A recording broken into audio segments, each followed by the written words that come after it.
Assalamualaikum. Waalaikumsalam, monggo Ibu Rinara. Iya. Silakan duduk. Selamat siang Ibu. Siang. Saya ini Bidan Anita yang bertugas di Poliklinik hari ini. Ini dengan Ibu siapa? Nama saya Haryanti. Bu Haryanti ya, usianya Usianya 36 36 tahun, alamatnya Di Randusari. Oke, Randusari Teras. Oke. Mohon maaf, ini Ibu keluhannya gimana ini? Ini hamil ya? Iya. Hamil ketiga, betul? Ketiga. Hamil ketiga, putranya 2 ya. Ini Iya. hamilnya 34 minggu. 34 minggu. Keluhannya apa Ibu sekarang? Keluhannya tuh kaki saya kok bengkak gitu ya Bu. Oh, Saya ngerasa iya. itu kayak bengkak gitu. Oh iya, sudah lama itu? Udah lumayan sih Bu. Lumayan. Oke. Ibu ini tadi sudah dilakukan pemeriksaan ya. Udah. Itu tensinya 130/90, padahal normalnya 120/80 ya, jadi agak tinggi. Iya, Nah, kemudian ini terlihat juga tidak cuma kaki, tangannya juga sedikit bengkak ya. Nah, sekarang sebelum kami lanjutkan, Ibu sudah pernah mendengar tentang tanda-tanda bahaya kehamilan di trimester ketiga? Belum ya? Oke, jadi kita akan sedikit berdiskusi tentang tanda bahaya. Di buku juga ada Bu, mungkin bisa dilihat nanti di halaman 22. Halaman 22. Ya, halaman 22 itu tentang tanda bahaya kehamilan. Apa saja sih ada tanda-tanda bahaya kehamilan? Ini satu, di sini ada perdarahan ya, perdarahan di mana terjadi perdarahan sebelum bayi lahir. Ya, perdarahan itu baik itu ada rasa sakit atau tidak, tapi perdarahannya biasanya segar. Gitu ya. Biasanya ada yang mulas, ada yang tidak. Ini biasanya kadang bisa resiko adanya yang namanya solusio plasentase. Jadi area-area sudah lepas terlebih dahulu sebelum bayi lahir atau area-area nutupi jalan lahir ya. Kemudian yang kedua ada ini bengkak kaki, tangan dan wajah atau sakit kepala disertai kejang. Nah, ini salah satu ibu kan ya bengkak ya. Nah, ini apa menunjukkan apa? Ini menunjukkan tanda-tandanya preeklamsi.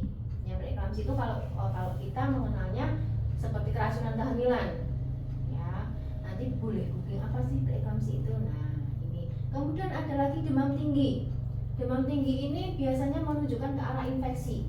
Ya, ada infeksi di situ. Kadang-kadang kita flu aja itu juga demam tinggi ya, karena di situ juga ada infeksi. Ya. Kemudian ada ini, keluar air ketuban sebelum waktunya. Ibu mungkin masih 36 minggu atau 35 minggu ya, tapi ternyata air ketubannya sudah keluar. Nah, bagaimana cara mengetahui ini bahwa itu air ketuban? Itu biasanya air ketuban ini keluarnya secara tiba-tiba, bisa rembes atau makpyok. Ya, ya.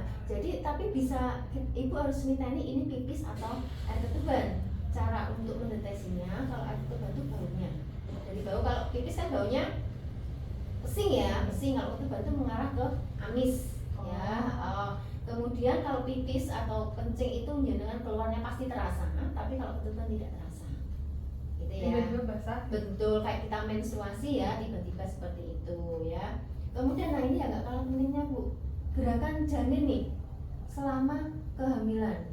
Berapa kali sih normalnya bayi bergerak dalam kandungan kita? Itu selama 12 jam itu minimal 10 kali. Ya, 10 kali. Jadi Ibu bisa ngitung nih, bisa ngitung kalau pas hamil kok gerakannya kok produk sudah ya, kayak gitu ya. Atau udah geraknya sekali. 2 kali. Kalau kurang dari 10 kali selama 12 jam, berarti ngitungnya jam 8 pagi sampai jam 8 malam. Jadi kalau kurang dari 10 kali selama interval waktu 12 jam itu berarti menunjukkan bahwa ada tanda bahaya pada bayi tersebut. Ini Ibu harus paham juga. Kemudian atau mungkin Ibu muntah terus dan tidak mau makan, nah itu panjenengan juga harus waspada karena nanti nutrisinya pasti akan berkurang. Ya, sudah paham ya untuk tanda bahaya. Nah, dari tanda bahaya ini dari Ibu ini ada nggak yang menunjukkan gejala itu? Yang ini sih Bu, yang bengkak itu. Yang bengkak ya? Iya. Oke. Jadi Ibu mengalami ada bengkak kaki ya di tangan sedikit tadi ya. Nah, nanti ini mengarahnya ditambah dengan tensi panjenengan tinggi. Berarti artinya Ibu ada resiko adanya preeklamsi. Nah, nanti dari hasil pemeriksaan ini, kalau panjenengan sudah besok, ini adalah tanda bahaya ya. Sudah besok ya? Iya. Nah, artinya kalau bahaya berarti harus segera diatasi. Nah, nanti kita akan lakukan rujukan juga ke dokter spesialis kandungan. Karena di situ ya, dilakukan rujukan, kemudian nanti seperti apa advis ataupun terapi dari dokter kandungan biar bayi dan ibunya selamat sehat. Itu ya.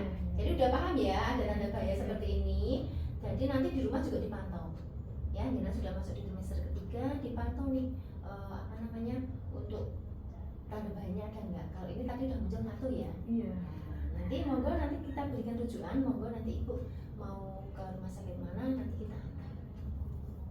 Iya betul, gitu ya. Iya. Oke jelas? Jelas. Oke, ada pertanyaan? Sudah cukup. Sudah. Oke. Kalau gitu nanti ini diantar suami tidak? Kebetulan saya sendiri. Tidak. Nanti menghubungi keluarga dulu, bahwasanya akan kita lakukan rujukan ke rumah sakit atau ke dokter kandungan. Gitu ya? Oh iya. Terima Oke. kasih ya, Bu Oke, ya. ya terima kasih. Ya, siap-siap dulu ya nanti kita antar. Iya. Oke, monggo.